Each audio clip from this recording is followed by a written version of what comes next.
일본 국보가 한국어에 무너졌습니다. 지금 일본 학계가 도저히 믿을 수 없는 사태에 직면했습니다. 수백 년 동안 일본 최고의 고전 만엽집의 난제를 붙잡고 씨름하던 학자들이 한국어 문법을 적용한 순간 단 72시간 만에 모두 무너져버렸기 때문입니다. 이 사실이 공개되자 일본 학계는 폭발했고 국가적 치욕이라는 격한 반응까지 나오고 있습니다. 게다가 만엽집 전체 4,500편 중 수백 편이 한국어 문법에서 더 자연스럽다는 분석이 발표되며 고대 일본어의 뿌리가 한국어였다는 이야기가 세계학계에서 급속히 힘을 얻고 있는데요. 과연 일본이 수백 년 동안 숨겨온 진실은 무엇일까요? 지금 어디서 듣고 계신가요? 구독과 좋아요 잊지 마세요. 안녕하세요. 저는 리암 카터입니다. 언어학자로 옥스퍼드에서 비교 언어학을 전공했죠. 지금 제 책상 위에는 217개의 빨간 포스트잇이 붙어 있습니다. 각각은 제가 3년 동안 해석하지 못한 만엽집의 구절들이에요. 창밖으로는 런던의 잿빛 하늘이 보이고 제 심장은 불안과 흥분이 뒤섞인 채 빠르게 뛰고 있었습니다. 만엽집. 서기 8세기에 편찬된 일본 최고의 시가집이자 일본어의 뿌리를 담은 국보였습니다. 4,500편이 넘는 시가 중에는 천황이 쓴 시도 있고 이름 없는 병사가 쓴 시도 있었어요. 저는 이 책이야말로 일본어의 기원을 밝힐 열쇠라고 확신했습니다. 그래서 옥스퍼드 동아시아학과에서 연구비를 받아 이 프로젝트를 시작했죠. 처음엔 자신감에 차 있었습니다. 제가 라틴어와 고대 그리스어, 산스크리트어까지 다루는 언어학자니까요. 하지만 3개월이 지나자 이상한 일이 벌어졌습니다. 만엽집의 상당 부분이 만요가나라는 특수한 표기법으로 쓰여 있었는데 이게 문제였어요. 만요가나는 한자의 음만 빌려서 일본어 소리를 표기하는 방식이었습니다. 그런데 그 한자들을 일본어 문법으로 배열하면 도저히 말이 안 되는 문장들이 나왔어요. 문법 구조가 어긋나거나 조사가 중복되거나 아예 의미를 알 수 없는 배열이었습니다. 저는 처음엔 제 일본어 실력이 부족한 탓이라고 생각했어요. 그래서 도쿄대학의 고전문학 교수 3명에게 자문을 구했습니다. 그들의 답변은 충격적이었죠. 첫 번째 교수는 그 구절이 300년 동안 논쟁거리였다고 했습니다. 두 번째 교수는 아예 해석 불가능하다고 단언했어요. 세 번째 교수는 솔직하게 말했습니다. 만엽집에는 일본어로 설명할 수 없는 부분이 수백 군데 있다고요. 제 연구실 벽에는 이제 217개의 빨간 포스트잇 외에도 파란색 메모지들이 붙기 시작했습니다. 일본 학계의 주요 학설들이었죠. 어떤 학자는 방언 차이라고 주장했고 어떤 학자는 필사 과정의 오류라고 했습니다. 또 다른 학자는 고대 일본어가 현대 일본어와 달라서 그렇다고 설명했어요. 하지만 저는 이 설명들이 모두 석연치 않았습니다. 왜냐하면 같은 시대에 쓰인 다른 고전들은 비교적 잘 해석되고 있었으니까요. 밤 11시, 저는 여전히 책상 앞에 앉아 있었습니다. 창밖으로는 런던의 거리등 불빛이 희미하게 들어왔어요. 노트북 화면에는 만엽집 제5권 794번 시가 떠 있었습니다. 이 시는 견당사로 떠나는 관리의 가족이 쓴 것으로 이별의 슬픔을 노래한 작품이었죠. 그런데 핵심 구절인 세 줄이 도저히 해석되지 않았어요. 한자 배열을 보면 분명 무언가를 말하고 있는데 일본어 문법으로는 불가능한 구조였습니다. 주어와 서술어의 관계가 맞지 않았고 조사의 위치도 이상했어요. 저는 일본어 문법책을 다시 펼쳤습니다. 교차거 구조, 조사체계, 어순 규칙을 하나하나 확인했죠. 그러나 어떻게 적용해도 이 구절은 의미를 만들어내지 못했습니다. 제 손은 떨리기 시작했어요. 이건 단순한 난제가 아니었습니다. 만약 일본 최고의 고전이 일본어로 제대로 해석되지 않는다면 이건 무엇을 의미하는 걸까요? 제 머릿속에서는 말도 안 되는 가설이 떠올랐습니다. 혹시 만엽집이 처음부터 일본어로만 쓰인 게 아니라면? 혹시 다른 언어의 흔적이 섞여 있다면? 저는 황급히 그 생각을 머리에서 지워냈습니다. 말도 안 되는 소리였으니까요. 만엽집은 일본의 정체성 그 자체였습니다. 일본 학계가 1300년 동안 연구해온 책이에요. 제가 3개월 연구했다고 그들이 놓친 걸 발견한다는 건 오만이었죠. 하지만 포스트잇의 개수는 계속 늘어났습니다. 일주일 후엔 247개가 되었고 한 달 후엔 283개가 되었어요. 저는 점점 더 깊은 혼란에 빠져들었습니다. 제가 일본어를 제대로 모르는 건지 아니면 정말로 이 책에 뭔가 다른 비밀이 숨어 있는 건지 알 수 없었어요. 어느 날 밤 저는 동료 교수인 제임스에게 전화를 걸었습니다. 제임스는 고대 언어복원 전문가였죠. 저는 제임스에게 만엽집의 난제 구절 20개를 보냈습니다. 제임스의 답변은 간단했어요. 이건 일본어 문법의 문제가 아니라 표기체계의 문제 같다고 했죠. 만요가나가 다른 언어의 의문체계를 억지로 표현하려다 보니 일본어 문법에 안 맞게 된 것 같다고요. 저는 제임스의 말에 충격을 받았습니다. 다른 언어라니요. 그럼 그게 뭔데요? 제임스는 잠시 침묵하더니 이렇게 말했습니다. 고대 동아시아에는 여러 언어가 공존했고 한반도와 일본 열도 사이에는 긴밀한 교류가 있었다고요. 혹시 한반도 언어의 영향을 고려해봤냐고 물었습니다. 한반도 언어. 저는 그 순간 가슴이 철렁 내려앉았어요. 한국어를 말하는 건가요? 솔직히 말하면 저는 한국어를 그다지 중요한 언어로 여기지 않았습니다. 너무 복잡하고 너무 예외가 많고 너무 비효율적이라고 생각했죠. 언어학자로서 부끄러운 편견이었지만 저는 실제로 그렇게 생각했습니다. 하지만 제임스의 조언을 무시할 수는 없었어요. 저는 한국어 문법책을 주문했습니다. 그리고 한국 고대사 관련 논문들을 찾아 읽기 시작했죠. 고구려, 백제, 신라. 이 세 나라가 고대 한반도를 지배했고 일본과 활발히 교류했다는 기록이 수없이 많았습니다. 특히 백제는 일본의 불교와 한자를 전해준 나라였어요. 저는 조심스럽게 한국어 문법 구조를 공부하기 시작했습니다. 조사체계, 어미 변화, 어순 규칙을 익혔죠. 그리고 놀라운 사실을 발견했어요. 한국어는 일본어와 마찬가지로 교차어였습니다. 하지만 조사와 어미의 체계가 훨씬 더 복잡하고 정교했죠. 특히 존댓말 체계와 시제 표현이 일본어보다 세밀했어요. 저는 시험 삼아 만엽집의 난제 구절 하나를 한국어 문법으로 재배열해봤습니다. 조사의 위치를 바꾸고 어미를 한국어 방식으로 해석했죠. 그리고 놀랍게도 문장이 의미를 만들어냈습니다. 완벽하게 자연스러운 문장이었어요. 저는 의자에서 벌떡 일어났습니다. 심장이 미친 듯이 뛰었죠. 이건 우연일 수 없었습니다.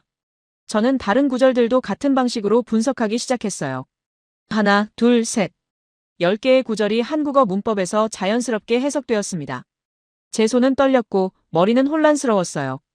이게 사실이라면 만엽집은 순수한 일본어 문헌이 아니라는 뜻이었습니다. 최소한 일부는 한국어의 영향을 받았거나 아니면 한국어로 쓰였다가 일본어 표기로 옮겨진 것일 수도 있었죠. 저는 책상 앞에 주저앉았습니다. 이 발견이 무엇을 의미하는지 알 수 없었어요. 하지만 한 가지는 확실했습니다. 일본어로는 300년 동안 풀리지 않던 만엽집의 비밀이 한국어라는 열쇠로 열리기 시작했다는 것이었습니다. 저는 노트북을 열고 이메일을 쓰기 시작했어요. 제목은 간단했습니다. 만엽집 재해석 프로젝트 협업 요청. 수신자는 한국의 고대문헌 전문가였죠. 저는 이 이메일을 보내면서도 확신이 서지 않았습니다. 하지만 학자로서 진실을 외면할 수는 없었어요. 보내기 버튼을 누르는 순간 저는 알았습니다. 제 인생이 완전히 달라질 거라는 걸요. 그리고 어쩌면 동아시아 언어학의 역사도 함께 바뀔지 모른다는 것을요. 이메일을 보낸 지 18시간이 지났습니다. 저는 런던 연구실에서 노트북 화면만 들여다보고 있었어요. 새로 고친 버튼을 누르는 횟수가 점점 늘어났죠. 답장이 없었습니다. 어쩌면 박서현 교수가 제 이메일을 무시한 걸지도 몰랐어요. 외국인 연구자가 갑자기 만엽집을 한국어로 해석해달라는 황당한 요청을 보냈으니까요. 그런데 런던 시간으로 오후 3시 27분, 알림이 떴습니다. 발신자는 박서현이었어요. 제목은 간단했습니다. 흥미로운 제안이네요. 저는 황급히 이메일을 열었죠. 박서현 교수는 제가 보낸 만엽집 구절들을 검토했다고 했습니다. 그리고 놀랍게도 일부 구절이 고대 한국어 문법 구조와 유사하다고 답했어요. 다음 주에 서울에서 열리는 동아시아 고대문헌 학회에 참석할 예정인데 거기서 만나자고 제안했습니다. 저는 망설였습니다. 서울까지 간다는 건 단순한 출장이 아니었어요. 제가 진짜로 한국어라는 가설을 추구하겠다는 의미였죠. 옥스퍼드 동료들에게 뭐라고 설명해야 할까요? 일본 최고의 고전을 한국어로 해석하러 간다고요? 그들은 제 정신을 의심할지도 몰랐습니다. 하지만 저는 결국 항공권을 예매했어요. 학자로서 호기심을 억누를 수 없었습니다. 일주일 후 저는 인천공항에 도착했죠. 비행기에서 내려 입국장을 통과하면서 저는 이상한 긴장감을 느꼈습니다. 한국어 간판들이 눈에 들어왔어요. 복잡한 자음과 모음의 조합이 낯설게 느껴졌죠. 학회장은 서울 시내의 한 대학교 건물이었습니다. 저는 등록을 마치고 강연장에 들어갔어요. 약 200명의 학자들이 자리를 채우고 있었죠. 대부분 한국인과 일본인이었습니다. 저 같은 서양인은 소수였어요. 박서현 교수의 강연이 시작되었습니다. 그는 40대 중반으로 보이는 학자였어요. 회색 정장을 입고 있었고 안경 너머로 날카로운 눈빛이 느껴졌죠. 강연 제목은 고대 한국어의 교착 구조와 동아시아 언어 전파였습니다. 박서현 교수는 스크린에 고구려 비문을 띄웠어요. 광개토대왕비에서 발췌한 문장이었죠. 그는 천천히 설명하기 시작했습니다. 고대 한국어는 조사와 어미가 매우 발달한 교착어였다고요. 주격조사, 목적격조사, 처소격조사가 명확히 구분되었고 시제와 높임법이 어미에서 표현되었다고 했습니다. 저는 노트에 받아 적으면서도 불편한 감정이 들었어요. 솔직히 말하면 저는 한국어를 그렇게 정교한 언어로 여기지 않았습니다. 너무 복잡하고 배우기 어렵고 비효율적이라고 생각했죠. 언어학자로서 부끄러운 편견이었지만 저는 실제로 그렇게 느꼈습니다. 박서현 교수가 다음 슬라이드를 넘겼어요. 신라어 향가의 구조가 나타났습니다. 그는 향가가 한자로 표기되었지만 실제로는 신라어 문법을 따랐다고 설명했죠. 조사의 배열과 어미의 위치가 한자 표기에도 그대로 반영되어 있다고요. 그 순간 저는 무언가를 깨달았습니다. 향가의 표기 방식이 만엽집의 만요가나와 비슷했어요. 둘 다 한자의 음과 뜻을 빌려서 자국 언어를 표기하는 방식이었죠. 제 심장이 빠르게 뛰기 시작했습니다. 강연이 끝나고 질의응답 시간이 왔어요. 저는 손을 들었습니다.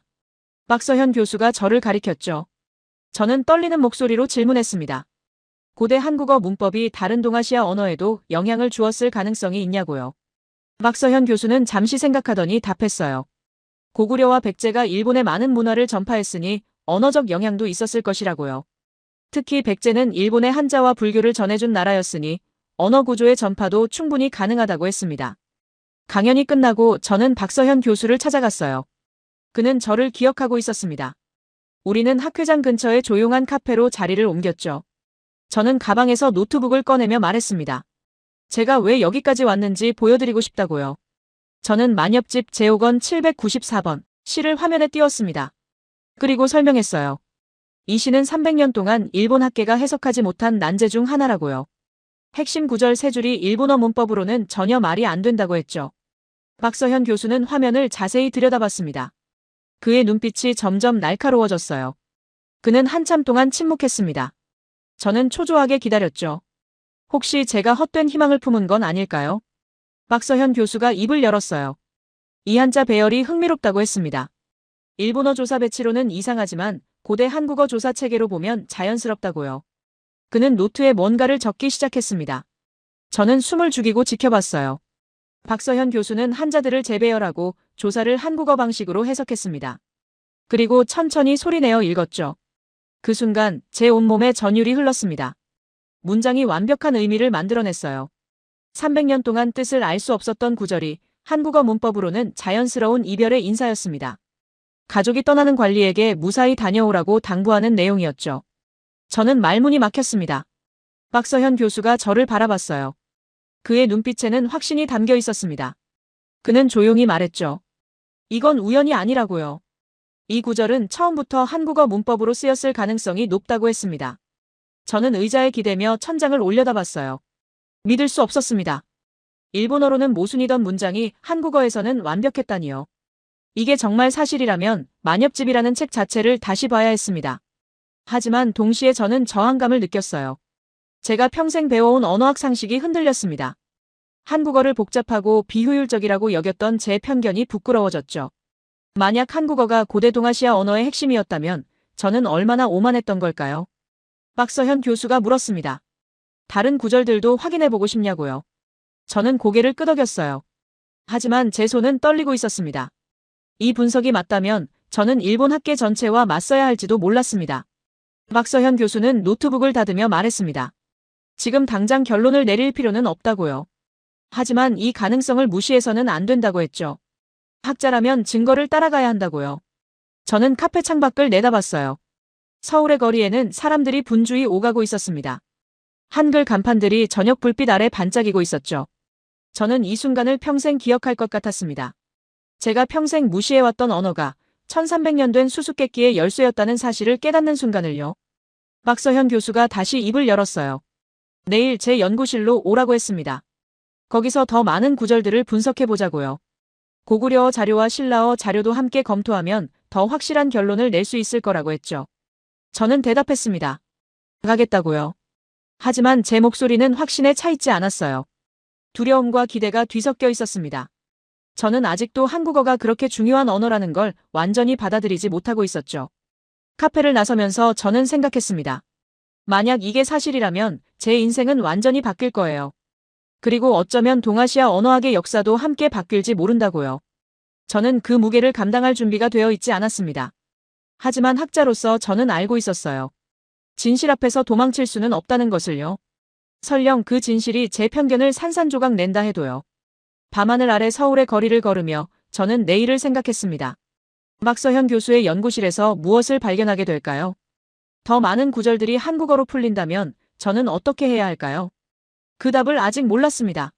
하지만 한 가지는 확실했어요. 일본어로는 300년 동안 풀리지 않던 만엽집의 비밀이 한국어라는 잃어버린 고리를 만나 열리기 시작했다는 것이었습니다. 다음 날 아침, 저는 박서현 교수의 연구실 문 앞에 서 있었습니다. 서울대학교 인문관 3층이었어요. 복도는 고요했고 제 심장 소리만 크게 들렸죠. 저는 손을 들어 놓고 했습니다.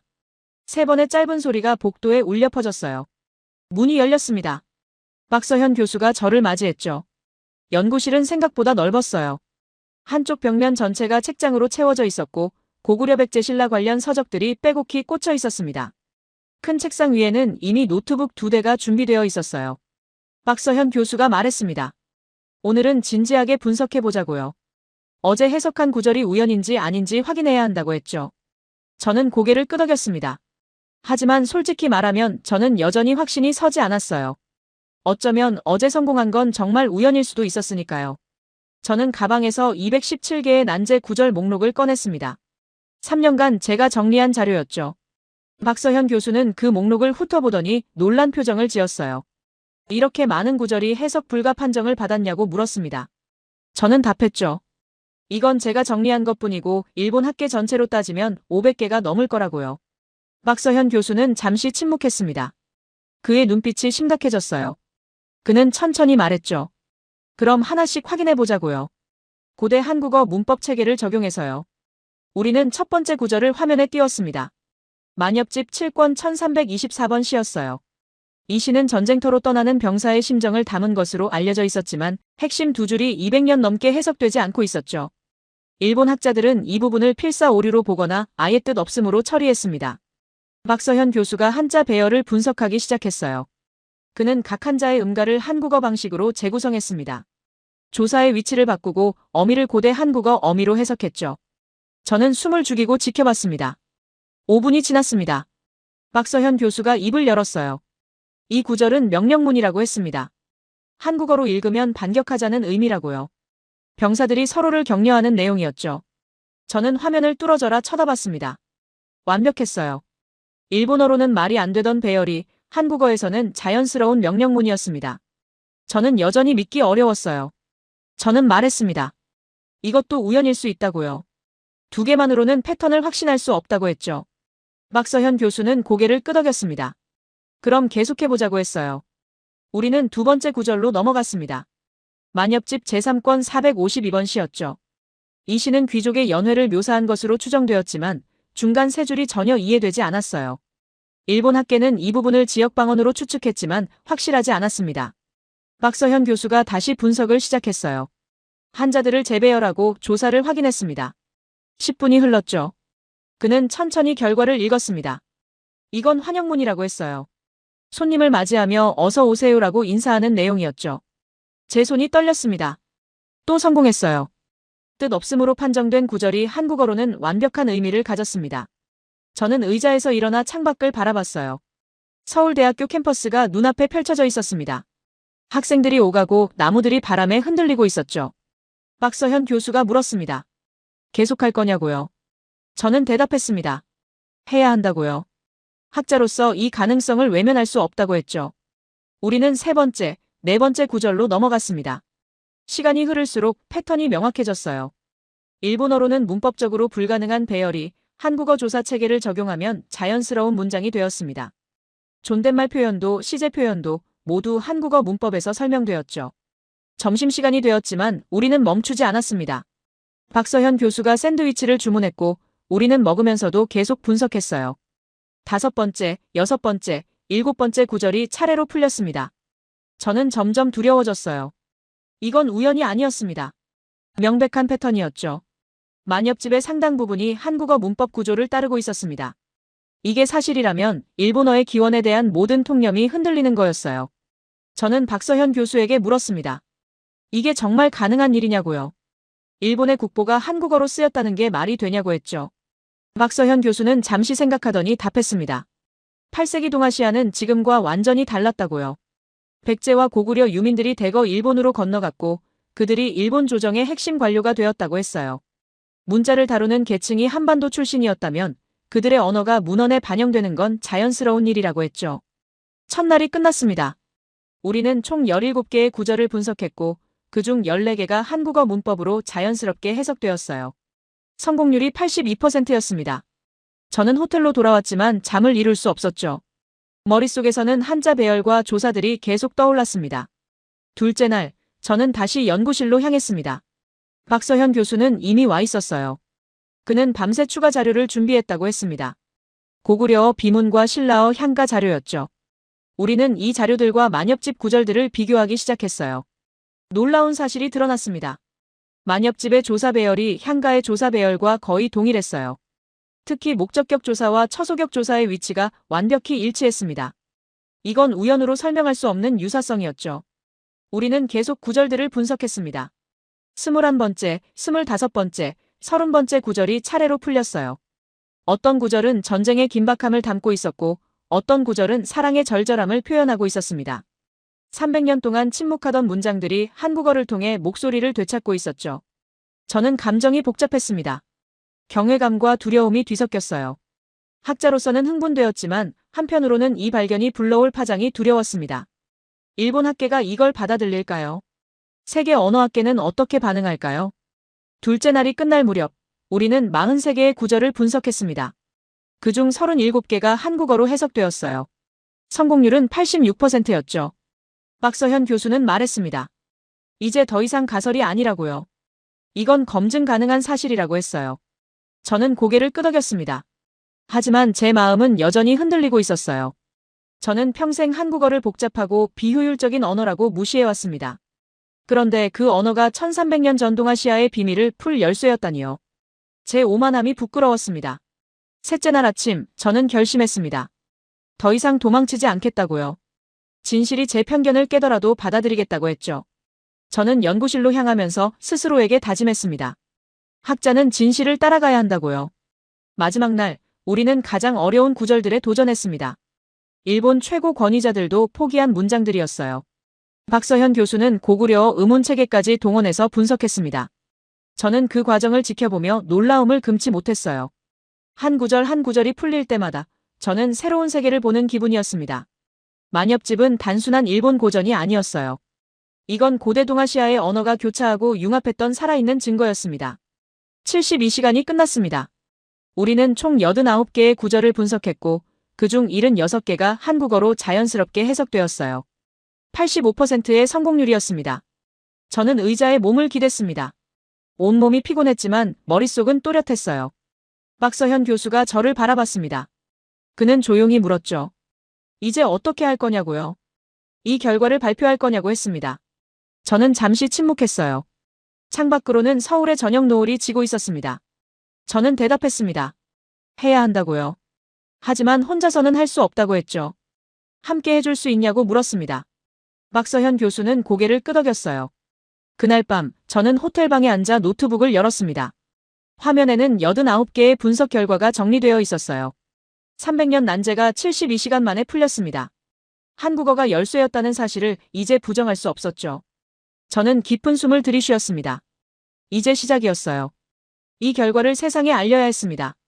일본 학계의 반발도 세계의 의심도 각오해야 했죠.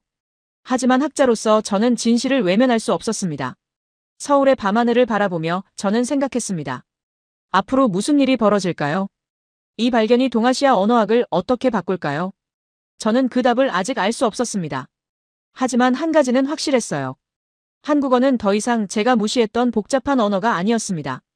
이건 고대 동아시아의 비밀을 간직한 살아있는 역사였죠. 서울에서 런던으로 돌아온 지 일주일이 지났습니다. 저는 연구실에 앉아 89개의 분석 결과를 하나의 논문으로 정리하고 있었어요.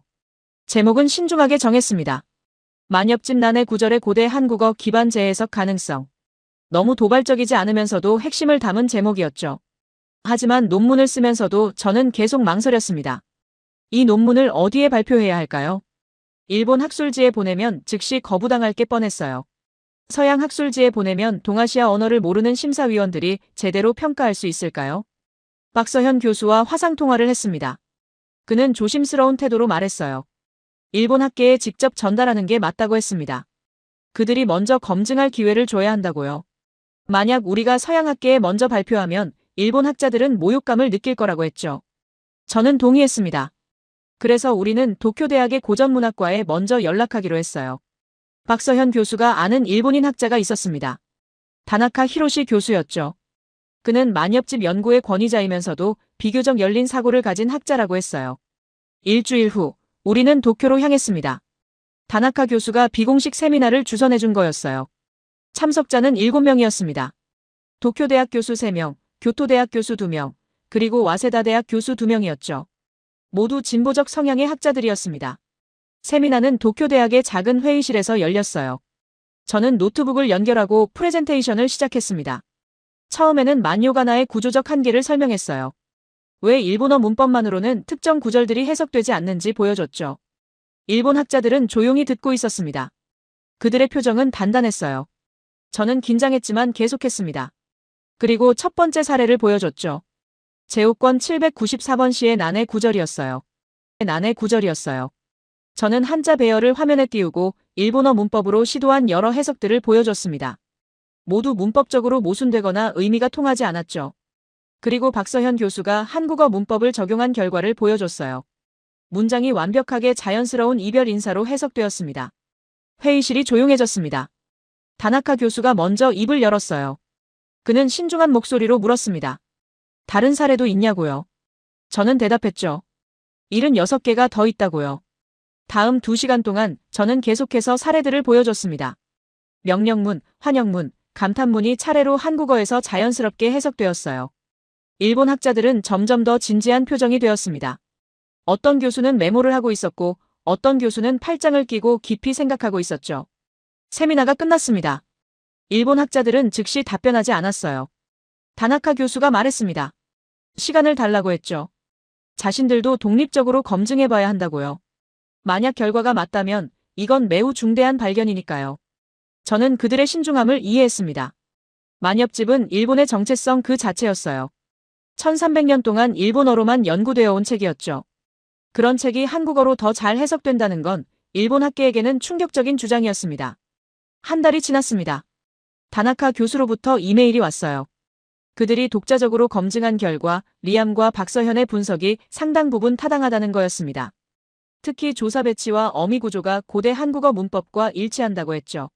하지만 이메일 끝에는 경고도 있었습니다. 이 결과를 공개하면 엄청난 반발이 있을 거라고요.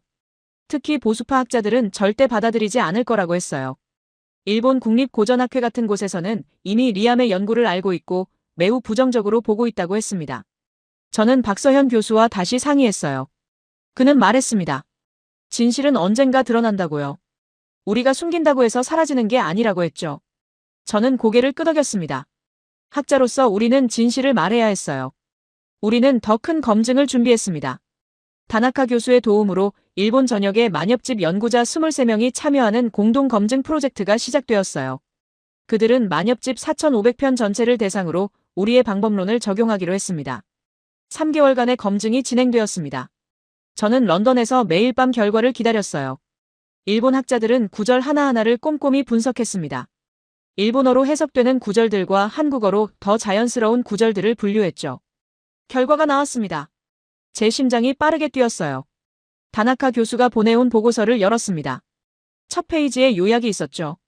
만엽집 4,500편 중 일본어 문법으로 완벽히 해석되는 작품은 3,847편이었습니다.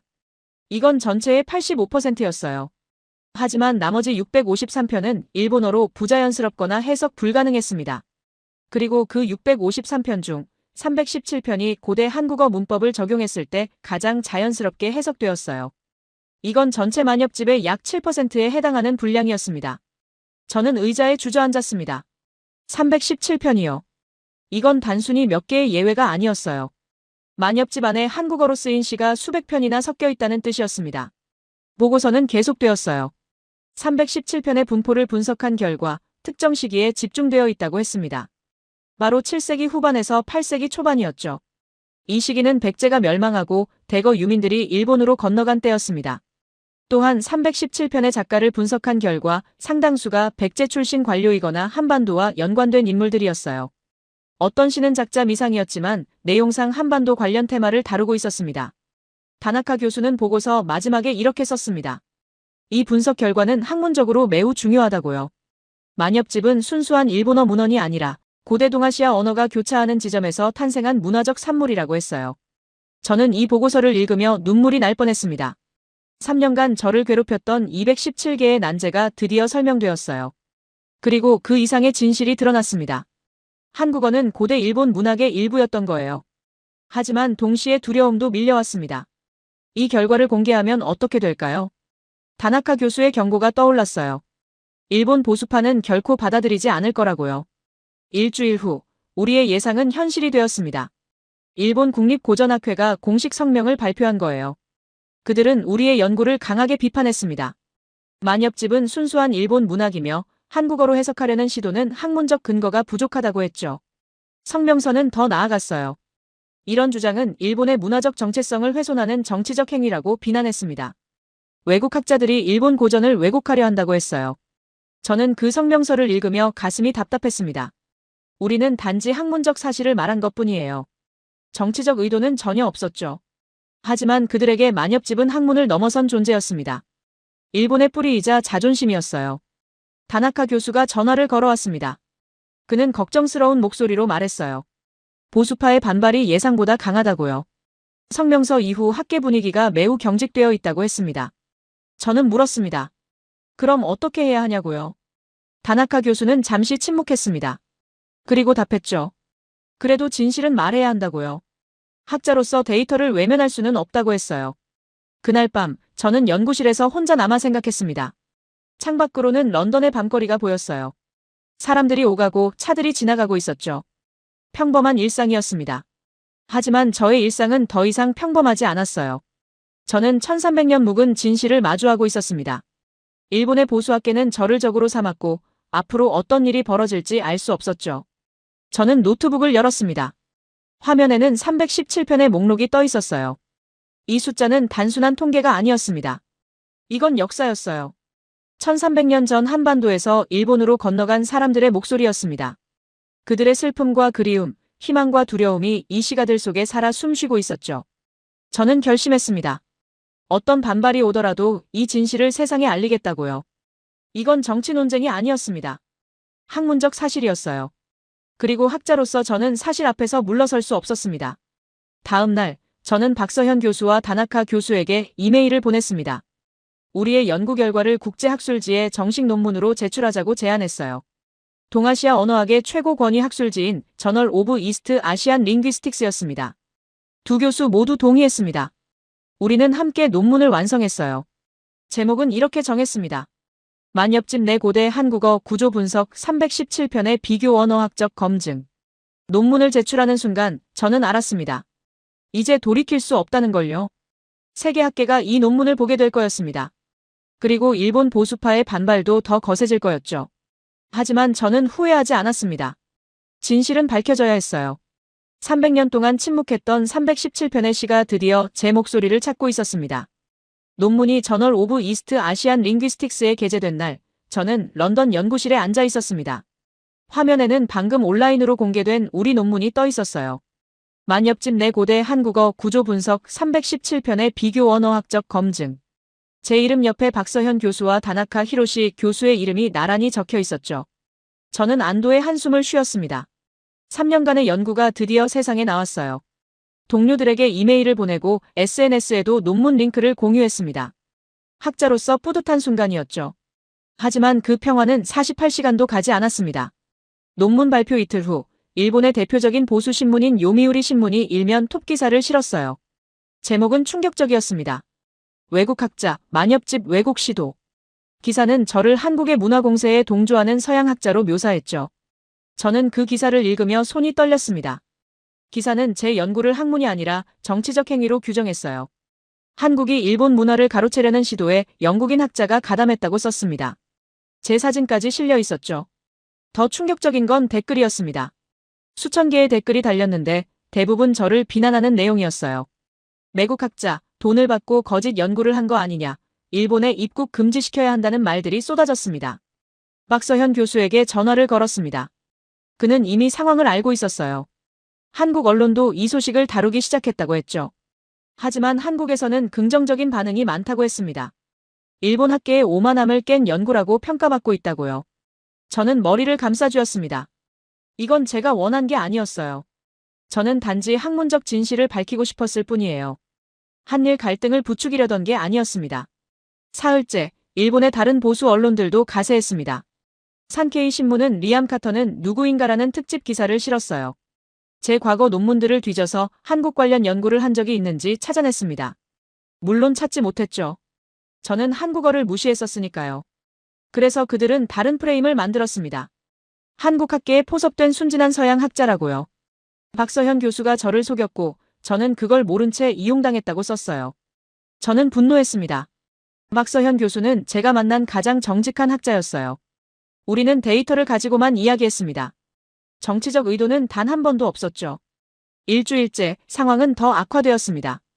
일본 국립고전학회가 두 번째 성명을 발표했어요. 이번엔 더 강경했습니다. 리암 카터의 연구는 학문적 기준을 충족하지 못한다고 단언했죠.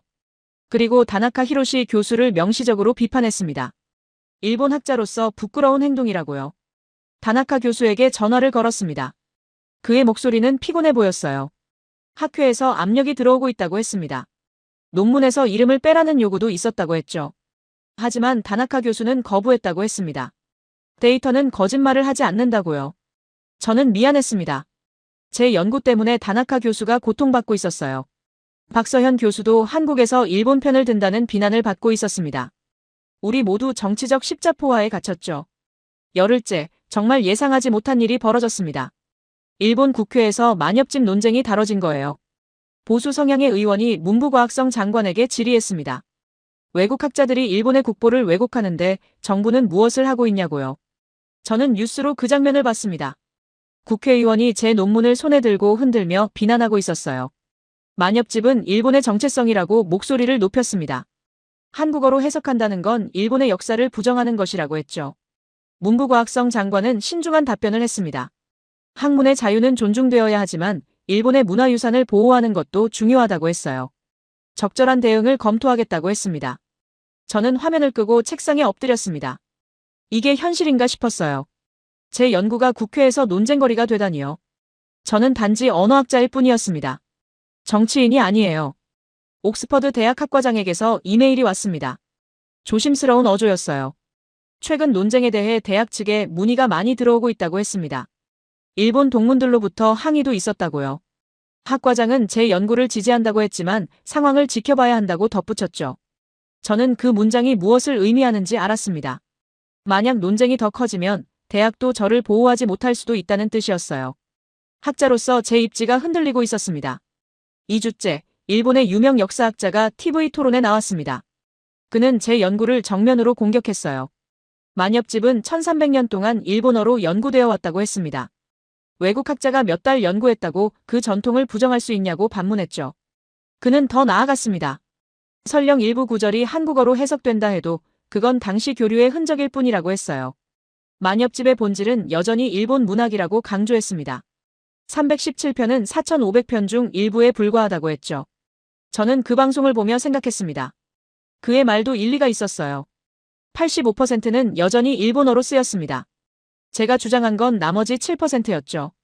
혹시 제가 그 7%를 과대평가한 건 아닐까요? 의심이 밀려왔습니다. 제가 정말 옳은 걸까요? 혹시 박서현 교수의 해석을 너무 쉽게 받아들인 건 아닐까요? 저는 한국어를 제대로 알지도 못하면서 이 연구를 강행했어요. 제 오만함이 이 모든 혼란을 만든 건 아닐까요? 3주째, 저는 심리적으로 무너지기 시작했습니다. 매일 아침 일어나면 일본 언론에 새 기사들이 떠 있었어요. 제 이름이 검색어 상위에 올랐고 SNS에는 협박성 메시지들이 쏟아졌습니다. 일본에 오면 가만두지 않겠다는 말도 있었죠. 저는 밤에 잠을 이룰 수 없었습니다. 악몽을 꾸었어요. 국회의원들이 저를 비난하고 학자들이 제 논문을 찢는 꿈이었습니다. 깨어나면 온몸이 땀으로 젖어 있었죠. 박서현 교수가 화상통화를 요청했습니다. 그는 제 얼굴을 보더니 놀란 표정을 지었어요. 리암이 많이 힘들어 보인다고 했습니다. 저는 대답하지 못했어요. 그냥 고개만 끄덕였죠. 박서현 교수가 말했습니다. 잠시 휴식을 취하는 게 어떻겠냐고요. 상황이 진정될 때까지 기다려보자고 했습니다. 저는 물었어요. 진정되기는 할까요? 박서현 교수는 확신 있게 답하지 못했습니다. 한 달째 더 큰 압력이 들어왔습니다. 일본 정부가 옥스퍼드 대학에 공식 서한을 보낸 거예요. 만엽집 연구에 대한 학문적 검증을 요청한다는 내용이었습니다. 표면적으로는 학문적 절차였지만 실제로는 압박이었죠. 옥스퍼드 대학은 검증위원회를 구성했습니다. 제 연구 방법론과 데이터를 재검토하겠다고 했어요. 학과장은 걱정하지 말라고 했지만 저는 알았습니다. 만약 검증에서 문제가 발견되면 제 학자 생명은 끝이라는 걸요. 저는 연구실에 앉아 창밖을 바라봤습니다. 런던의 하늘은 여전히 잿빛이었어요. 3년 전 저는 만엽집의 비밀을 풀겠다는 야심으로 가득했었습니다. 지금은 그 대가를 치르고 있었죠. 진실을 말했다는 이유로 비난받아야 한다면 학자로서의 삶은 무엇일까요? 저는 데이터를 따랐을 뿐이에요. 317편은 명백히 한국어로 더 자연스럽게 해석되었습니다. 그게 사실인데 왜 제가 공격받아야 할까요? 저는 책상 서랍을 열었습니다. 거기에는 3년 전 처음 정리한 217개의 난제 목록이 있었어요. 빨간 포스트잇이 아직도 붙어 있었죠. 이 모든 게 여기서 시작되었습니다. 저는 그 목록을 쓰다듬었습니다. 후회하냐고 스스로에게 물었어요. 만약 다시 돌아간다면 이 연구를 시작하지 않을까요? 답은 명확하지 않았습니다. 저는 진실을 발견했어요. 하지만 그 진실이 이렇게 무거울 줄은 몰랐습니다. 학자로서의 명예도 위태로웠고 안전까지 위협받고 있었죠. 그날 밤 저는 오랜만에 부모님께 전화를 걸었습니다. 어머니는 제 목소리를 듣고 바로 알아차렸어요. 무슨 일이 있냐고 물었습니다. 저는 모든 걸 설명했죠. 제 연구가 국제 논쟁이 되었고 일본에서 공격받고 있다고요. 어머니는 한참 침묵하더니 말했습니다. 내가 옳다고 생각하면 밀고 나가라고요. 하지만 너무 무리하지는 말라고 했어요. 건강이 먼저라고 했습니다. 전화를 끊고 저는 혼자 남았습니다. 연구실은 고요했어요. 노트북 화면에는 여전히 317편의 목록이 떠 있었습니다. 1300년 전 한반도에서 일본으로 건너간 사람들의 목소리였죠. 그들도 이런 고통을 겪었을까요? 낯선 땅에서 자신의 언어를 지키려 애썼을까요? 그들의 시가 지금 이렇게 논쟁거리가 될 줄 알았을까요? 저는 결심이 흔들렸습니다. 계속 싸워야 할까요? 아니면 물러나야 할까요? 학자로서의 양심과 인간으로서의 한계 사이에서 저는 갈등했어요. 창밖으로는 런던의 밤이 깊어가고 있었습니다. 내일이 되면 또 어떤 기사가 나올까요? 또 어떤 압력이 들어올까요? 저는 그 답을 알 수 없었습니다. 하지만 한 가지는 분명했어요. 진실은 여전히 거기 있었습니다. 317편은 여전히 한국어에서 더 자연스러웠죠. 그 사실만은 아무도 바꿀 수 없었습니다. 논문 발표 후 5주째 저는 거의 연구실 밖으로 나가지 않았습니다. 일본 언론의 공격은 계속되었고 SNS의 협박 메시지도 줄어들지 않았어요. 옥스퍼드 대학의 검증위원회는 제 연구 자료를 요구했고 저는 매일 그들의 질문에 답해야 했죠. 저는 지쳐 있었습니다. 밤마다 악몽을 꾸었고 식사도 제대로 하지 못했어요. 체중이 5kg 빠졌습니다. 동료들은 걱정스러운 눈빛으로 저를 바라봤지만 아무도 뭐라 말하지 못했죠. 그러던 어느 날 아침 제 이메일함에 낯선 발신자로부터 메시지가 도착했습니다. MIT 언어학과의 제니퍼 박 교수였어요. 저는 그 이름을 알고 있었습니다. 세계적으로 유명한 비교 언어학자였죠. 이메일을 열었습니다.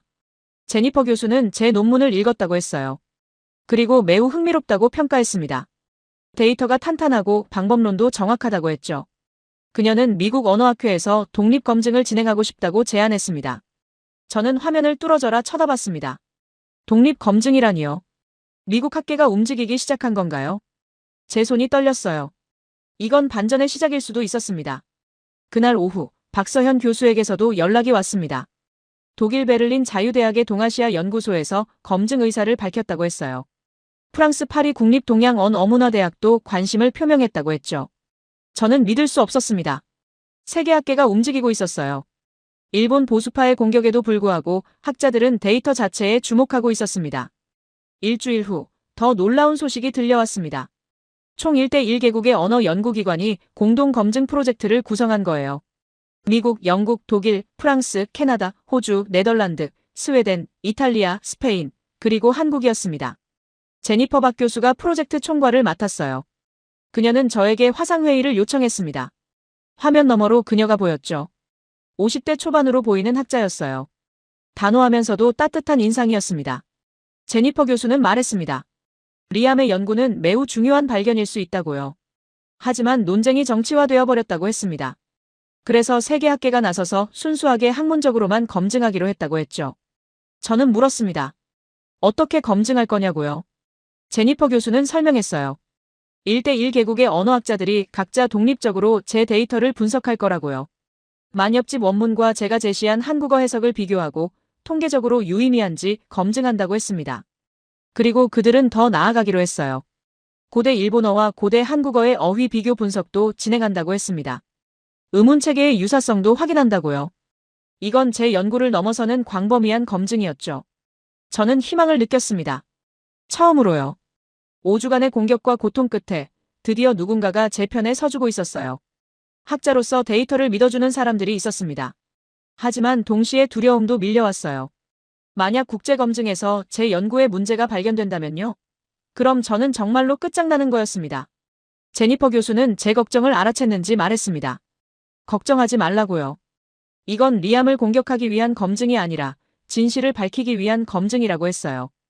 결과가 어떻게 나오든 학문적 과정은 공정할 거라고 했습니다. 국제검증이 시작되었습니다. 저는 매일 경과를 보고받았어요.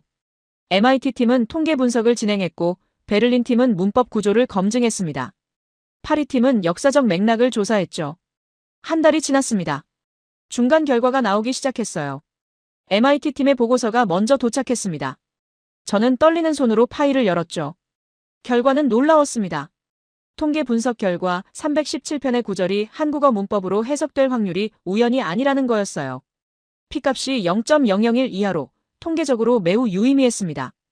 이건 제 해석이 단순한 억지 끼워 맞추기가 아니라는 증거였죠. 베를린 팀의 보고서도 도착했습니다. 그들은 문법 구조를 세밀히 분석했어요. 결론은 명확했습니다. 만엽집의 특정 구절들은 일본어 문법보다 고대 한국어 문법 구조에 더 부합한다고요. 파리 팀은 역사적 증거를 제시했습니다. 7세기 후반에서 8세기 초반 백제 멸망 이후 일본으로 건너간 유민이 최소 1만 명 이상이었다고 했어요. 그들 중 상당수가 귀족과 학자였고 일본 조정에서 중요한 역할을 했다고 했죠. 언어적 영향이 문헌에 남는 건 자연스러운 일이라고 결론 내렸습니다. 저는 이 보고서들을 읽으며 눈물이 날 뻔했습니다. 제가 옳았어요. 제 연구는 억지가 아니었습니다. 세계 최고의 학자들이 독립적으로 검증한 결과 제 분석이 타당했던 거예요. 하지만 일본 보수파는 여전히 저항했습니다. 국립고전학회는 국제검증을 인정할 수 없다는 성명을 발표했어요. 서양 학자들은 일본 문화를 제대로 이해하지 못한다고 주장했습니다. 만엽집은 단순한 언어 문제가 아니라 정신의 문제라고 했죠. 저는 그들의 논리가 이해되지 않았습니다. 학문은 데이터로 말해야 해요. 정신이나 감정으로는 진실을 가릴 수 없습니다. 하지만 그들에게 만엽집은 그 이상이었죠. 일본의 정체성 그 자체였어요. 2달째 국제검증팀은 더 놀라운 발견을 했습니다.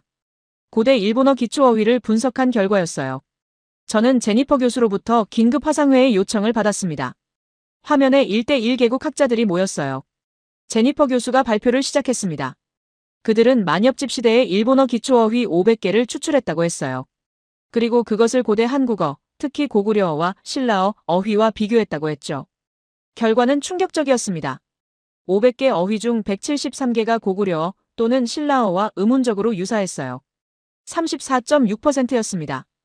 이건 우연으로 설명할 수 없는 비율이었죠. 특히 기본적인 단어들이 일치했어요. 나라, 사람, 하늘, 땅, 산, 강 이런 핵심 어휘들이 한반도 언어와 비슷했습니다. 이건 단순한 차용이 아니라 구조적 연관성을 시사했죠. 독일 베를린 팀의 학자가 말했습니다. 이 데이터는 고대 일본어가 한반도 언어와 깊은 관계가 있었다는 걸 보여준다고요. 완전히 같은 언어는 아니지만 공통 조상을 가졌거나 오랜 기간 밀접하게 접촉했을 가능성이 높다고 했습니다. 저는 숨이 막혔습니다.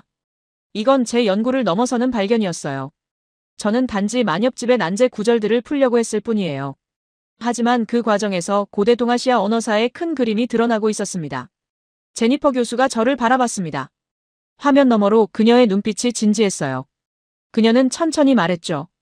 리암, 너의 분석은 가설이 아니라고요. 이젠 학문적 사실이라고 했습니다. 저는 대답하지 못했습니다. 그냥 화면을 응시할 뿐이었어요. 5주간의 공격과 고통, 의심과 두려움이 주마등처럼 스쳐갔습니다.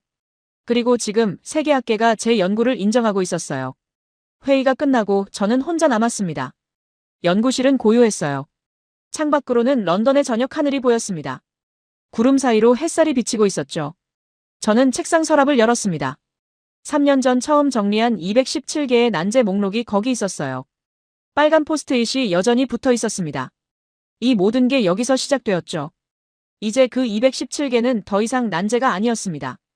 그것들은 1300년 전 한반도에서 일본으로 건너간 사람들의 목소리였어요. 낯선 땅에서 자신의 언어로 시를 쓴 사람들의 흔적이었습니다. 박서현 교수에게서 메시지가 왔습니다. 축하한다고 했어요. 세계가 우리를 믿어주기 시작했다고 했죠. 하지만 아직 끝이 아니라고도 했습니다. 일본 보수파는 여전히 저항할 거라고요. 저는 알고 있었습니다. 앞으로도 싸움은 계속될 거예요. 하지만 이제 저는 혼자가 아니었습니다. 1대1 개국의 학자들이 제 옆에 서 있었죠. 데이터를 믿고 진실을 추구하는 사람들이었어요. 며칠 후 국제검증팀은 공동성명을 준비하기 시작했습니다. 세계 언어학계의 이름으로 공식 입장을 밝히기로 한 거예요. 만엽집 연구에 대한 과학적 검증 결과를 발표한다고 했습니다. 제니퍼 교수가 초안을 보내왔어요. 성명서는 명확했습니다. 리암 카터와 박서현의 연구는 학문적으로 타당하며 만엽집 일부 구절이 고대 한국어 문법 구조를 따른다는 증거가 충분하다고 했죠. 그리고 이는 고대 동아시아의 언어 교류를 보여주는 중요한 발견이라고 결론지었습니다. 저는 그 성명서를 읽으며 깊은 숨을 들이쉬었습니다. 3년간의 여정이 드디어 인정받고 있었어요. 217개의 난제는 이제 세계가 주목하는 학문적 발견이 되었습니다. 하지만 저는 알고 있었습니다. 가장 어려운 순간이 아직 남아있다는 걸요. 이 성명이 발표되면 저는 세계 앞에 서야 할 거예요. 제 연구를 설명하고 비판에 답하고 진실을 옹호해야 했습니다. 그리고 무엇보다 저는 세계 앞에 나가 이 진실을 직접 말해야 했어요. 국제학회 강단에 서서 모든 질문에 답해야 했습니다. 그 순간이 두려웠지만 동시에 필요하다는 걸 알았어요. 창밖으로 별이 보이기 시작했습니다.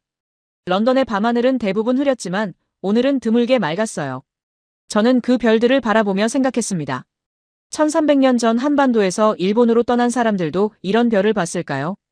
그들은 낯선 땅에서 두려웠을 거예요. 하지만 그들은 자신의 언어를 포기하지 않았습니다. 그들의 시가 지금까지 살아남아 저에게 진실을 말해주고 있었죠. 저는 다짐했습니다. 그들의 목소리를 세상에 전하겠다고요. 곧 다가올 국제학회에서 저는 모든 것을 말할 거예요. 데이터만이 아니라 이 여정에서 제가 배운 것들도요. 국제동아시아 언어학회가 열리는 날이었습니다. 장소는 스위스 제네바의 국제회의장이었어요. 저는 호텔방에 앉아 거울을 보고 있었습니다. 정장을 차려입은 제 모습이 낯설게 느껴졌죠. 오늘 저는 2000명의 학자들 앞에서 발표를 해야 했습니다. 제 손은 떨리고 있었어요. 어젯밤 한숨도 자지 못했습니다. 발표 원고를 수없이 고쳤었죠. 데이터를 설명하는 건 어렵지 않았어요. 하지만 그 이상의 무언가를 말해야 한다는 걸 알았습니다. 제가 이 여정에서 무엇을 배웠는지, 어떻게 변했는지 말이에요. 박서현 교수가 호텔 로비에서 저를 기다리고 있었습니다. 그는 제 얼굴을 보더니 걱정스러운 표정을 지었어요. 괜찮냐고 물었습니다. 저는 대답하지 못했어요. 솔직히 괜찮지 않았으니까요. 회의장으로 가는 차 안에서 박서현 교수가 말했습니다. 오늘 리암이 무슨 말을 하든 지지하겠다고요. 데이터가 아니라 리암 자신의 이야기를 해도 된다고 했어요. 그게 진짜 학자의 모습이라고 했죠. 회의장에 도착했습니다. 거대한 홀이었어요. 좌석이 빼곡히 채워져 있었고 사람들이 웅성거리고 있었습니다. 저는 무대 뒤 대기실에서 심호흡을 했어요. 제니퍼 박 교수가 다가와 어깨를 두드려줬습니다. 준비됐냐고 물었죠. 저는 고개를 끄덕였습니다. 하지만 진실은 아니었어요. 저는 준비되지 않았습니다. 3년간의 연구 결과를 발표하는 것보다 제 자신과 마주하는 게 더 두려웠으니까요. 사회자가 제 이름을 호명했습니다. 리암 카터, 옥스퍼드 대학. 저는 무대로 걸어 나갔어요. 조명이 눈부셨습니다. 2000명의 시선이 저를 향했죠. 일본 학자들도 보였고 한국 학자들도 보였습니다. 그리고 수많은 국가의 학자들이 제 발표를 기다리고 있었어요. 저는 연단에 섰습니다. 마이크를 잡았죠. 첫 마디를 꺼내려는데 목이 메었습니다. 물을 한 모금 마시고 다시 시작했어요. 안녕하십니까? 저는 리암 카터입니다. 오늘 이 자리에 서기까지 3년이 걸렸습니다. 그리고 그 3년은 제 인생을 완전히 바꿔놓았어요. 저는 스크린에 첫 슬라이드를 띄웠습니다. 217개의 빨간 포스트잇이 붙은 제 책상 사진이었어요. 3년 전 런던 연구실의 모습이었죠. 이 사진은 제 오만함의 기록입니다. 3년 전 저는 만엽집의 비밀을 풀 수 있다고 확신했어요. 옥스퍼드 출신 언어학자로서 저는 제가 어떤 언어든 분석할 수 있다고 생각했죠. 하지만 217개의 난제 앞에서 저는 무너졌습니다. 홀이 조용해졌습니다. 사람들이 집중하기 시작했어요. 저는 계속했습니다. 그리고 저는 선택의 기로에 섰습니다. 동료가 한국어를 고려해보라고 제안했을 때 저는 거부하고 싶었어요. 솔직히 말씀드리면 저는 한국어를 그다지 중요한 언어로 여기지 않았습니다. 홀에서 웅성거림이 일었습니다. 저는 숨을 들이쉬고 계속했어요. 너무 복잡하고 너무 비효율적이고 배울 가치가 없다고 생각했습니다. 언어학자로서 부끄러운 편견이었어요. 하지만 그게 저의 진짜 모습이었습니다. 일본 학자들 쪽에서 움직임이 보였습니다. 어떤 사람은 팔짱을 꼈고 어떤 사람은 고개를 끄덕였어요. 저는 다음 슬라이드를 넘겼습니다. 하지만 데이터는 제 편견을 용서하지 않았습니다. 박서현 교수님이 첫 구절을 한국어로 해석하는 걸 봤을 때 저는 충격을 받았어요. 300년 난제가 순식간에 풀렸습니다. 그리고 저는 선택해야 했죠. 제 편견을 지킬 것인가 아니면 진실을 받아들일 것인가. 저는 다음 20분간 데이터를 보여줬습니다. 317편의 분석 결과, 통계적 검증, 어휘 비교를 차례로 설명했어요. 홀은 정적에 가까웠습니다. 학자들은 진지하게 경청했죠. 데이터 발표가 끝났습니다. 이제 제가 정말 하고 싶었던 이야기를 할 차례였어요. 저는 원고를 내려놓았습니다. 더 이상 준비한 대본은 필요 없었어요. 여러분, 저는 오늘 여기 데이터를 발표하러 온 게 아닙니다. 물론 데이터는 중요해요. 하지만 그보다 더 중요한 게 있습니다. 저는 이 연구를 하며 저 자신과 싸웠습니다. 제가 평생 무시해온 언어가, 제가 폄하했던 문화가 실제로는 고대 동아시아의 핵심이었다는 사실을 받아들여야 했어요. 그게 얼마나 고통스러웠는지 아십니까? 제 목소리가 떨렸습니다. 하지만 멈추지 않았어요. 저는 5주간 일본 언론의 공격을 받았습니다. 매국학자라는 비난을 들었고 협박 메시지를 받았어요. 밤마다 악몽을 꾸었고 학자로서의 명예가 무너지는 걸 지켜봤습니다. 그 과정에서 저는 수없이 물었어요. 내가 왜 이 길을 선택했을까? 그냥 포기하면 안 될까? 홀에서 숨소리조차 들리지 않았습니다. 모든 사람이 저를 바라보고 있었어요. 하지만 217개의 난제는 여전히 거기 있었습니다. 1300년 전 한반도에서 일본으로 건너간 사람들의 목소리가 여전히 만엽집 안에 살아있었어요. 그들은 낯선 땅에서 두려웠을 겁니다. 하지만 자신의 언어를 포기하지 않았죠. 저는 잠시 말을 멈췄습니다. 눈물이 날 것 같았지만 참았어요. 저는 그들의 용기를 배웠습니다. 그리고 깨달았어요. 학문은 데이터만의 문제가 아니라는 걸요. 학문은 편견과 싸우는 일입니다. 자신의 오만함을 인정하는 일이에요. 그리고 진실 앞에서 겸손해지는 일입니다. 저는 청중을 둘러봤습니다. 일본 학자들의 얼굴이 보였어요. 어떤 사람은 분노한 표정이었고 어떤 사람은 깊이 생각하는 표정이었습니다. 한국 학자들도 보였죠. 박서현 교수가 저를 바라보며 고개를 끄덕이고 있었어요. 오늘 나는 학자로서가 아니라 인간으로서 이 자리에 섰습니다. 저는 여러분께 데이터를 믿으라고 강요하지 않겠어요. 하지만 한 가지는 부탁드립니다. 여러분 자신의 편견과 마주하시길 바랍니다. 저는 한국어를 무시했습니다. 하지만 한국어는 고대 동아시아의 비밀을 품고 있었어요. 저는 만엽집이 순수한 일본 문학이라고 배웠습니다. 하지만 실제로는 동아시아 언어들이 교차하는 문화적 보물이었죠. 우리가 배운 것이 전부가 아닙니다. 우리가 믿는 것이 항상 옳은 건 아니에요. 학자라면 그걸 인정할 용기가 있어야 합니다. 저는 마지막 슬라이드를 띄웠습니다. 만엽집의 한 구절이었어요. 한자로 쓰여 있었지만 그 아래 한국어 해석이 함께 있었죠. 이 구절은 300년 동안 뜻을 알 수 없었습니다. 하지만 한국어로는 완벽했어요. 고향을 그리워하는 노래였습니다. 바다를 건너온 사람이 떠나온 땅을 그리워하며 쓴 시였죠. 이게 만엽집의 진짜 모습입니다. 한 나라의 문학이 아니라 여러 민족의 목소리가 어우러진 문화유산이에요. 그걸 인정하는 게 일본을 폄하하는 게 아닙니다. 오히려 만엽집을 더 풍요롭게 만드는 일이죠. 저는 연단을 잡았습니다. 마지막 말을 해야 했어요. 오늘 저는 진실을 선택합니다. 제 명예가 위태로워도 제 안전이 위협받아도 저는 데이터가 보여주는 진실을 말하겠습니다. 왜냐하면 그게 학자의 의무니까요. 그리고 그게 1300년 전 그 사람들에게 빚진 우리의 책임이니까요. 저는 고개를 숙였습니다. 발표가 끝났어요. 홀은 여전히 조용했습니다. 3초, 5초, 10초가 흘렀죠. 저는 고개를 들 수 없었어요. 혹시 사람들이 분노하고 있는 건 아닐까 두려웠습니다. 그때 박수 소리가 들렸습니다. 한 명이 일어나서 박수를 쳤어요. 박서현 교수였습니다. 그리고 제니퍼 박 교수도 일어났죠. 그 다음 베를린 팀의 학자가, 파리 팀의 학자가 일어났습니다. 박수가 퍼져나갔어요. 절반쯤의 청중이 일어서서 박수를 보냈습니다. 물론 앉아있는 사람들도 많았어요.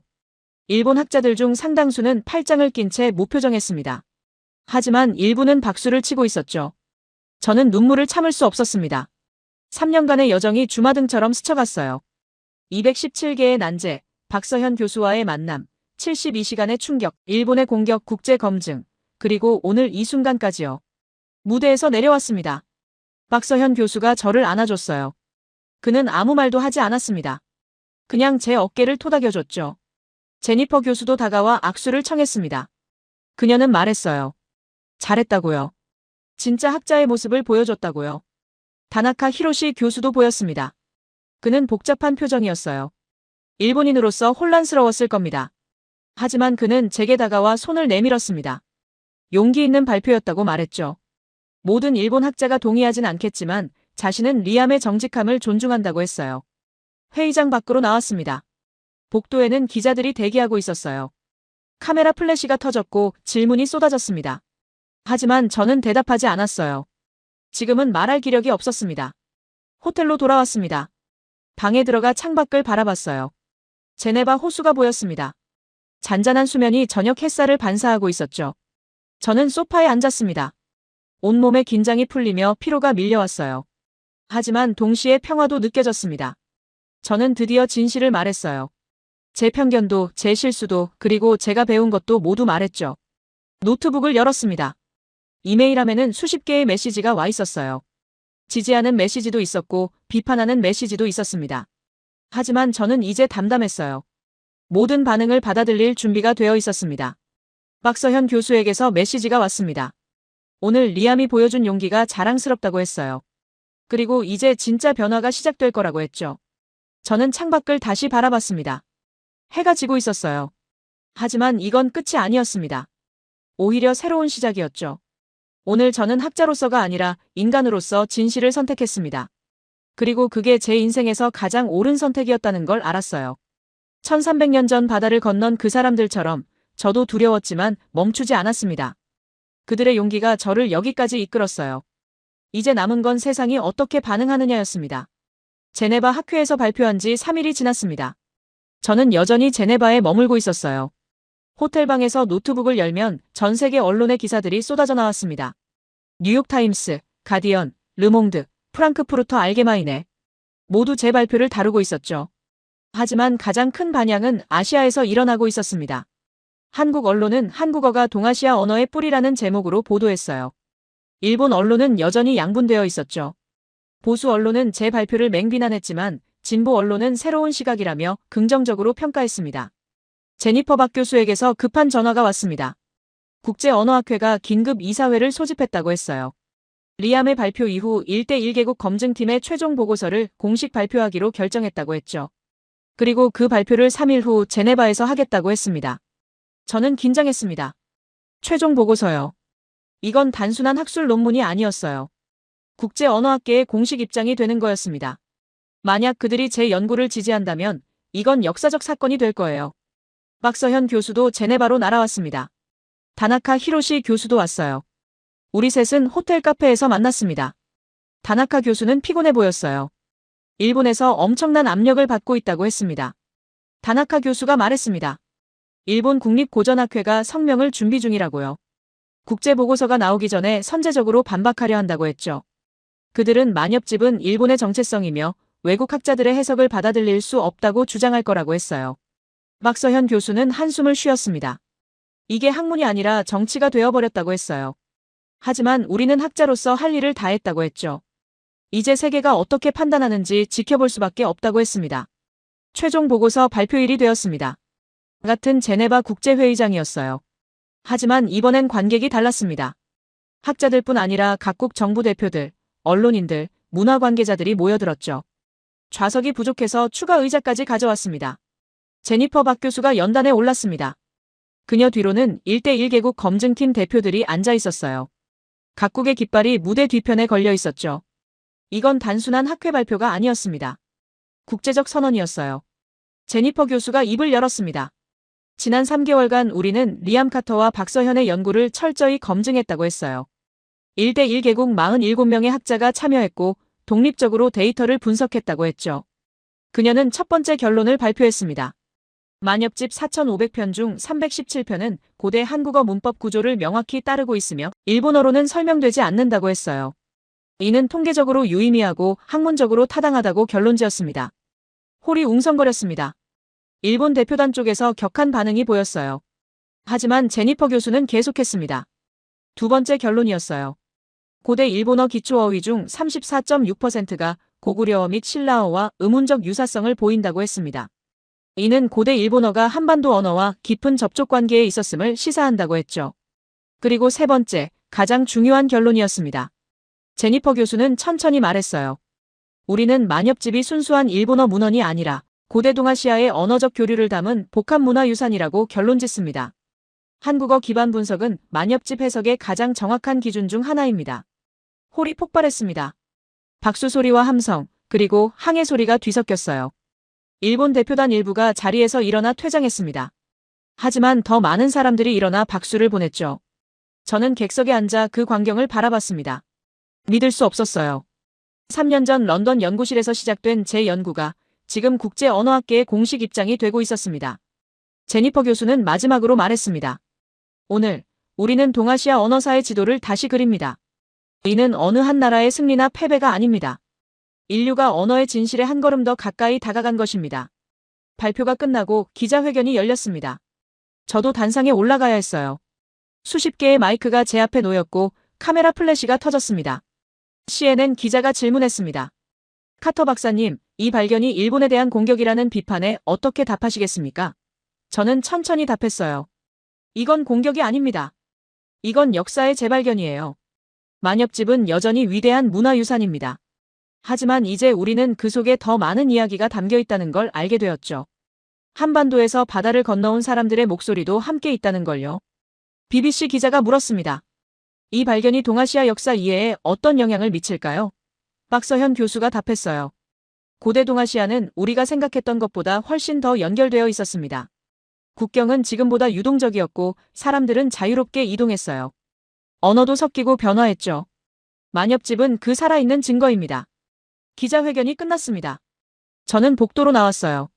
그곳에서 예상치 못한 사람을 만났습니다. 일본의 젊은 학자들이었어요. 20대 후반에서 30대 초반으로 보이는 5명의 일본인이었죠. 그들은 저에게 다가와 고개를 숙였습니다. 한 여성학자가 말했어요. 카터 박사님의 용기에 감사드립니다. 우리 세대는 진실을 알고 싶습니다. 만엽집을 정치의 도구가 아니라 학문으로 대하고 싶어요. 저는 그들의 손을 잡았습니다. 감사하다고 말했죠. 일본 내부에서도 변화가 시작되고 있었어요. 보수파의 저항은 여전했지만 젊은 세대는 달랐습니다. 그들은 진실을 두려워하지 않았어요. 그날 저녁 전 세계 언론이 일제히 보도했습니다. CNN은 한국어, 동아시아 고대 문명의 키였다는 헤드라인을 뽑았어요. BBC는 만엽집의 비밀, 1300년 만에 풀리다라고 보도했죠. 뉴욕타임스는 언어학계의 혁명, 한국어가 고대 일본 이해의 열쇠라고 썼습니다. 한국에서는 환호했습니다. 거리에서 사람들이 기뻐했고 학계는 흥분했어요. 일본에서는 여전히 논쟁이 격렬했습니다. 하지만 변화의 물결은 막을 수 없었죠. 일주일 후 첫 번째 구체적 변화가 시작되었습니다. 미국 하버드 대학이 고대 한국어 연구센터 설립을 발표한 거예요. 영국 캠브리지, 독일 하이델베르크, 프랑스 소르본 대학도 뒤를 이었습니다. 총 23개 대학이 한국어 연구 프로그램을 신설하거나 확대한다고 발표했죠. 한 달 후 더 큰 변화가 왔습니다. 일본 문부과학성이 조용히 발표한 거예요. 만엽집 해석 기준을 업데이트하겠다고요. 1890년 이래 130년 만의 개정이었습니다. 그들은 한국어 기반 분석을 참고 자료로 포함시키기로 했어요. 이건 일본 정부의 공식적인 인정이었습니다. 비록 조용히 그리고 부분적이었지만 그들도 진실을 외면할 수 없었던 거죠. 2달 후 국제교과서 개정 작업이 시작되었습니다. 유네스코가 주도하는 동아시아 언어사 교과서 프로젝트였어요. 한국, 일본, 중국의 학자들이 함께 참여했습니다. 만엽집은 이제 일본만의 문화재가 아니라 동아시아 공동의 문화유산으로 기술되기 시작했어요. 석 달 후, 저는 다시 도쿄에 있었습니다. 하지만 이번엔 달랐어요. 저는 도쿄대학의 초청을 받았습니다. 공개 강연이었죠. 놀랍게도 강당에는 1000명이 넘는 청중이 모였어요. 대부분 젊은 학생들과 학자들이었습니다. 강연이 끝나고 질의응답 시간이었습니다. 한 일본 학생이 손을 들었어요. 그는 떨리는 목소리로 물었습니다. 카터 박사님, 일본인으로서 이 사실을 받아들이기 어렵습니다. 만엽집이 우리만의 것이 아니라는 게요. 어떻게 해야 할까요? 저는 그 학생을 바라봤습니다. 그의 눈빛에서 진심 어린 혼란을 봤어요. 저는 천천히 답했습니다. 만엽집은 여전히 당신의 것입니다. 하지만 이제 그 안에 더 많은 이야기가 있다는 걸 알게 된 거예요. 1300년 전 한반도에서 온 사람들도 만엽집을 만드는데 참여했습니다. 그들도 일본의 일부가 되었죠. 이건 만엽집을 약화시키는 게 아니라 더 풍요롭게 만듭니다. 그 학생은 고개를 끄덕였습니다. 눈가가 촉촉해 보였어요. 감사하다고 말했죠. 그날 저녁, 저는 다나카 히로시 교수와 함께 이자카야에 앉았습니다. 그는 맥주를 마시며 말했어요. 일본이 변하고 있다고요. 천천히지만 확실하게요. 리암이 시작한 일이 결국 일본을 더 성숙하게 만들고 있다고 했습니다. 저는 물었습니다. 보수파는 어떻게 되었냐고요. 다나카 교수는 웃으며 답했어요. 여전히 저항하고 있지만 힘이 약해지고 있다고 했죠. 젊은 세대가 다르니까요. 그들은 진실을 원한다고 했습니다. 6개월 후, 저는 런던 연구실로 돌아왔습니다. 책상 위에 빨간 포스트잇은 이제 없었어요. 217개의 난제는 더 이상 난제가 아니었으니까요. 대신 제 책상에는 새로운 프로젝트 파일이 놓여 있었습니다. 옥스퍼드 대학이 동아시아 언어교류 연구소를 설립했고 저를 초대 소장으로 임명한 거예요. 박서현 교수가 공동소장으로 합류하기로 했습니다. 우리는 만엽집을 넘어 고대 동아시아 전체의 언어교류를 연구하기로 했죠. 저는 창밖을 바라봤습니다. 런던의 하늘은 여전히 잿빛이었어요. 하지만 이상하게 아름답게 보였습니다. 3년 반 전, 저는 이 자리에서 217개의 난제를 응시하며 좌절했었죠. 지금은 그 자리에서 새로운 미래를 바라보고 있었어요. 노트북을 열었습니다. 이메일함에는 전 세계에서 협업 제안이 쏟아지고 있었어요. 중국, 베트남, 몽골의 학자들이 자국 고대 문헌도 함께 연구하자고 제안했습니다. 고대 동아시아는 우리가 생각했던 것보다 훨씬 더 연결되어 있었던 거예요. 박서현 교수에게서 메시지가 왔습니다. 다음 주 서울에서 만나자고 했어요. 새 프로젝트를 논의하자고 했죠. 저는 답장을 보냈습니다. 기대된다고요. 그날 밤, 저는 오랜만에 만엽집을 펼쳤습니다. 제옥원 794번 시였어요. 3년 반 전 저를 미치게 만들었던 그 구절이었죠. 이제 저는 그 의미를 알고 있었습니다. 바다를 건너온 사람의 이별 인사였어요. 가족에게 무사히 돌아오겠다고 약속하는 시였습니다. 1300년 전 그는 두려웠을 거예요. 하지만 용기를 내서 바다를 건넜죠. 그리고 자신의 언어로 시를 남겼습니다. 저도 비슷한 여정을 겪었어요. 제 편견이라는 바다를 건넜습니다. 안전한 믿음의 땅을 떠나 불확실한 진실에 항해를 했죠. 그 과정에서 저는 학자로서뿐 아니라 인간으로서 성장했습니다. 창밖으로 별이 보였습니다. 런던에서는 드문 일이었어요.